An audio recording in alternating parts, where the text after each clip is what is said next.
இப்போ நான் மொத்தம் அந்த ஃபைனான்ஸ் கணக்குக்கு வர்றேன், அரசாங்க கணக்குக்கு.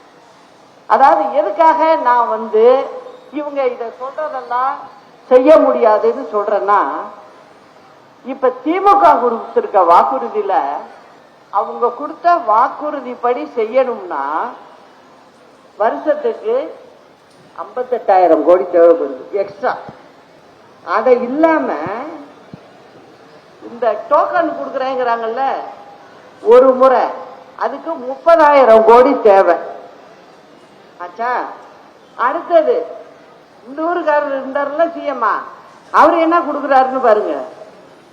அவரு போட்டிருக்க இது திட்டம் அப்படின்னு சொல்லி மக்களுக்கு செய்யறதுன்னு சொல்லி 1,10,000 கோடி வருஷத்துக்கு எக்ஸ்ட்ரா தேவை. ஒரு முறை மட்டும் ஃப்ரிட்ஜு 10,000 ரூபாய் பணம் கொடுக்குறேன்னு சொன்னதுக்கு 65,500 கோடி தேவை.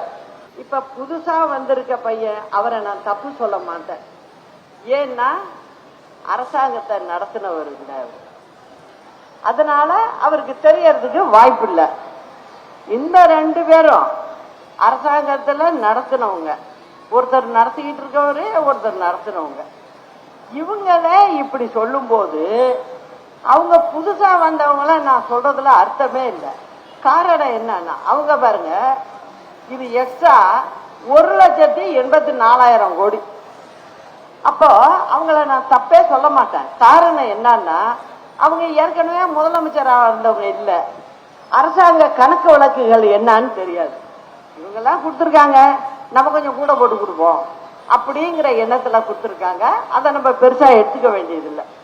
ஆனா இப்போதைக்கு நீங்க பாத்தீங்கன்னா இத சொல்றாங்க, வருஷத்துக்கு இப்ப போன வருஷம் பட்ஜெட் 4 லட்சம் கோடி, அதுல கிட்டத்தட்ட பிக்சடா நம்ம செலவு பண்றது 1,84,000 கோடி. மீதி நிறைய திட்டங்கள் இருக்கு, அதுக்கு ரைஸ், விவசாயிகளுக்கு கரண்ட் கொடுக்கறது, இதெல்லாம் இருக்கு. இது அரசாங்கம் தான் கட்டணும். இதெல்லாம் சேர்த்தீங்கன்னா மொத்தம் 2,50,000 கோடி நமக்கு பிக்சடா பணம் தேவைப்படுது.